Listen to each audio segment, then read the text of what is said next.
ಅಲ್ಲ ಸರ್, ಹಲವು ಮಂದಿ ರಾಜಕಾರಣ ಜೊತೆಗೆ ಸಿನಿಮಾದಲ್ಲಿ ಕೂಡ ಗುರುತಿಸ್ಕೊಂಡಿದ್ರು ಸರ್. ಈಗ ಏನಾಗುತ್ತೆ ಗೊತ್ತಾ, ಟೈಮ್ಸ್ ಆರ್ ಡಿಫ್ರೆಂಟ್. ಈಗ ಎಲ್ಲದಕ್ಕೂ ಏನೇ ಒಂದು ಒಳ್ಳೆ ಕೆಲಸ ಮಾಡಿದ್ರು ಅದಕ್ಕೂ ಜಡ್ಜ್ ಮಾಡ್ತಾರೆ, ಅದಕ್ಕೂ ಒಂದೇನೋ ಹೇಳ್ತಾರೆ. ಏನು ಮಾಡಿದ್ರು ಏನಾದರೂ ಒಂದು ಹೇಳ್ತಾನೆ ಇರ್ತಾರೆ. ಒಂದು ಕಲಾವಿದರಾಗಿ ಏನಾಗುತ್ತೆ ಗೊತ್ತಾ, ನಾವು ತುಂಬ ಎಮೋಷನಲ್ ಇರ್ತೀವಿ. ಆ್ಯಂಡ್ ಕೆಲವೊಂದು ಸರಿ ರಿಯಾಕ್ಟು ಮಾಡಿಬಿಡ್ತೀವಿ.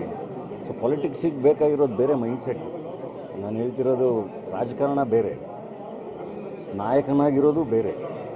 ಅದಕ್ಕೆ ಅದರದೇ ಆದ ಕ್ವಾಲಿಟೀಸ್ಗಳಿರುತ್ತೆ, ಇನ್ನೊಂದು ಮತ್ತೊಂದಿಲ್ಲ. ಅದನ್ನೆಲ್ಲ ನಿಭಾಯಿಸೋ ಶಕ್ತಿ ಇರಬೇಕು.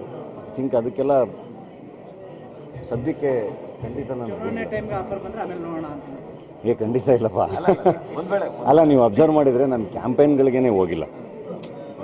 ನನ್ನನ್ನೇನು ಕರೆದಿಲ್ಲ ಅಂತಲ್ಲ, ನನಗೂ ಎಲ್ಲ ಪಕ್ಷಗಳಿಂದನೂ ಗೆಳೆಯರಿದ್ದಾರೆ, ಎಲ್ಲ ಕಡೆಯಿಂದನೂ ಫ್ರೆಂಡ್ಸ್ ಇದ್ದಾರೆ.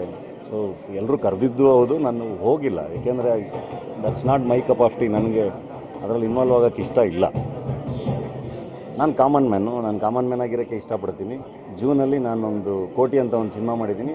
ತುಂಬ ಕಾಮನ್ ಮ್ಯಾನ್ ಪಾತ್ರ, ಕಾಮನ್ ಮ್ಯಾನ್ ಸಿನಿಮಾ ತುಂಬ ಇಷ್ಟ ಆಗುತ್ತೆ. ಕಾಮನ್ ಮ್ಯಾನ್ ಆಗಿ ನಾನು ಮಾಡಿರೋದು. ಬಂದೆಲ್ಲ ಸಿನಿಮಾ ನೋಡಿ ಅಂತ ಹೇಳಕ್ಕೆ ಇಷ್ಟಪಡ್ತೀನಿ. ಈ ಬಾರಿ MP ಎಲೆಕ್ಷನ್ಗೆ ನೀವು ನಿಲ್ತಿಲ್ಲ ಅಂತ ಮಾತನ್ನ ಕರಾರುವಕ್ಕಾಗಿ ಹೇಳಿದ್ರಿ. ಕ್ಯಾಂಪೇನ್ಗೆ ಹೋಗ್ತಿದ್ದೀರಾ ಇಲ್ವಾ ಈ ಬಾರಿ? ಇಲ್ಲ, ನಾನು ಯಾವುದೋ ಕ್ಯಾಂಪೇನ್ಗೆ ಇಲ್ಲ. ನನಗೀಗ MLA ಎಲೆಕ್ಷನ್ಗಳಲ್ಲೂ ನಾನು ಕ್ಯಾಂಪೇನ್ಗೆ ಹೋಗಿಲ್ಲ. ಕರೆದಾಗ ಖಂಡಿತ MP ಎಲೆಕ್ಷನಲ್ಲೂ ಕ್ಯಾಂಪೇನ್ಗೆ ಹೋಗೋದ್ರ ಬಗ್ಗೆ ನಾನು ಖಂಡಿತ ಯೋಚನೆ ಮಾಡಿಲ್ಲ. ಖಂಡಿತ ಇವಾಗಂತೂ ಯೋಚನೆ ಮಾಡಿಲ್ಲ. ನಿಮ್ಮ ಪ್ರಕಾರ ರಾಜಕಾರಣ ಗೊತ್ತಿಲ್ಲ ನನಗೆ. ಬಟ್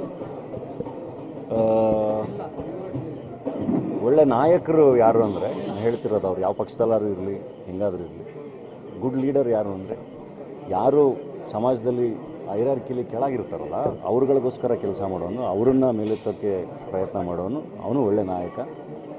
ಆ್ಯಂಡ್ ಅವ್ರಿಗೆ ಸ್ಪಂದಿಸೋರು ಎಲ್ಲರೂ ಒಳ್ಳೆ ಪ್ರಜೆಗಳು. Thank you.